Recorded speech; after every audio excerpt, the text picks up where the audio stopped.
The topic is the reunification of the South after the Civil War, or Reconstruction. And of course, we're talking to the professor of history at Fisk University, Dr. Mitchell. And of course, Dr. Mitchell, we promised that during the second segment we would allow you to talk about African-American political participation during this period, and how Africans became involved in the whole political process, and the influence of their involvement during the time. Well, the beginning is the 13th Amendment, which frees the slaves. And one of the sort of misnomers of history, Lincoln issued a proclamation of emancipation, but it really freed no slaves. The proclamation was aimed at those southern states. It was a more war measure. It said if they didn't cease fighting, their slaves would be free. But none of the South coalesced to his demands. So slavery continued to the end of the war. It was an act of Congress, the 13th Amendment, which freed the slaves. Again, it's the radical Republicans. And as wonderful an act as freeing the slaves was, it was also a way of saying to the South that these people who you've held, these people who much of your economy is based upon, and slavery was an economic activity, are now free. The 14th Amendment will make them citizens of the United States. And then amendments follow, the 15th and whatever, and they're given the vote. Again, as wonderful as the act was, as marvelous as it was, it's also a continuation of that struggle between the North and the South. Suddenly, this Congress, still seen as Northern because the Southern states have been reconstructed, goes in and provides the vote. It puts together a whole new electorate in the South, a large population, which for a brief period of time, the late 1860s, will control the Southern vote.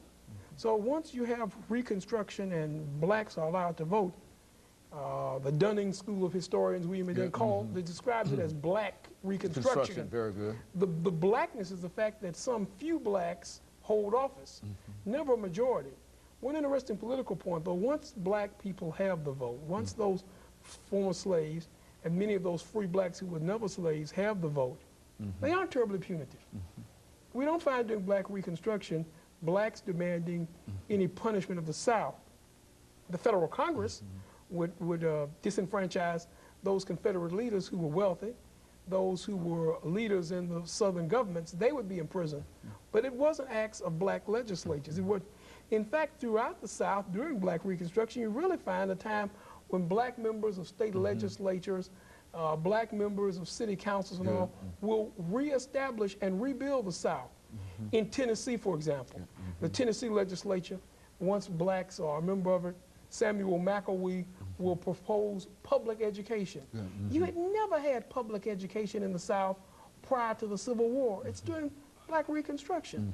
Public education for all groups in the South. Certainly this meant for the former slaves a chance, the greatest chance for education. When blacks vote at national elections, they will send 2 senators. And it was only during this political time that we will have 2 black members of the Senate, Hiram Revels and Blanche Kelso Bruce, out of Mississippi. And again, they put forth very progressive legislation. It's under Kelso Bruce that we see the establishment of public education and public colleges in Mississippi. The University of Mississippi is strengthened, but there's also the creation of Alcorn, AMN. There's also the creation of colleges for African Americans. We see schools and hospitals. So during this period, even though there's chaos, we find valuable assistance by African Americans to the American dream. The question is, though, still at the national level, many in the South are upset, they are chagrined. There's still this struggle. The question of why black Reconstruction was so disfavored in the South, because again, it took this electorate and it empowered them, it gave them control. When after Lincoln's unfortunate assassination, a second president, Andrew Johnson from Tennessee, comes to power. Andrew Johnson also is no friend of the African American. He's not pro support for African Americans. He is pro, however, in supporting the Northern viewpoint. He's pro-union, which is not synonymous with being pro-African American. Andrew Johnson once stated he wished he could relieve the drudgery of every white family by providing them with free slaves. So that's not a man who's pro-African American, but he is pro-union. He follows Lincoln's situation. He follows Lincoln's demand. So while Reconstruction is going on, the political battles continue between those who want to see the Union reunited, but also those who want to punish the South. The biggest struggle develops within the Republican Party, the radical and liberal wing. And what they're most radical about is the treatment of the South. In this, though, the nation moves for 20 years, and there's a struggle. Eventually, there'll be a compromise. Politically, the compromise will be the removal of federal troops from the South. The Union is reunited, but the African-American vote is gradually disappearing. New legislatures begin to put in new rules. There are no troops left in the South to make sure that African-Americans can vote. Intimidation becomes a part of the political process. Voters are intimidated. Voters are outright not allowed to vote. Voting precincts are, voting records are not kept.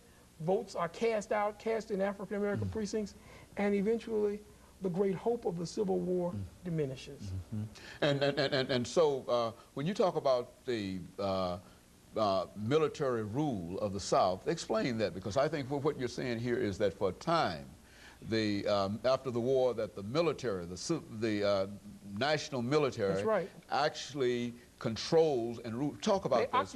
Occupied the South. Now, what are you saying here there? in Tennessee, the general in charge was Clinton B. Fisk.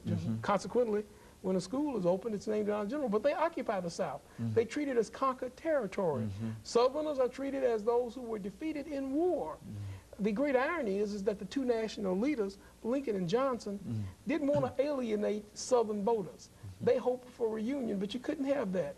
So the main point that Southern leaders want in this period of Reconstruction, the first most visible sign of reunion they want is the removal of federal troops. But once those troops are removed, who is going to protect the former slaves? Now, did these troops actually protect the slaves while they were there? I mean, what was the relationship between them? They protected the federal government's interest. Many of them oversaw the construction of railroads. Consequently, here in Nashville, you have a Union station built by the Union Army.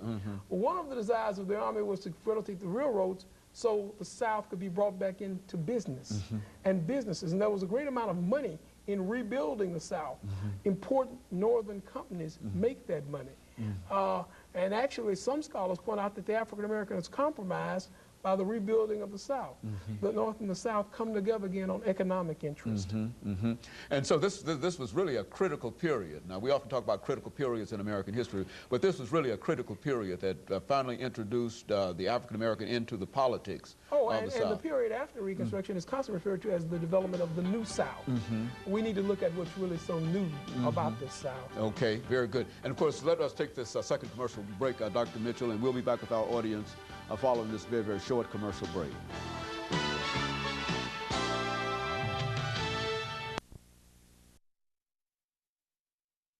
The topic is the region.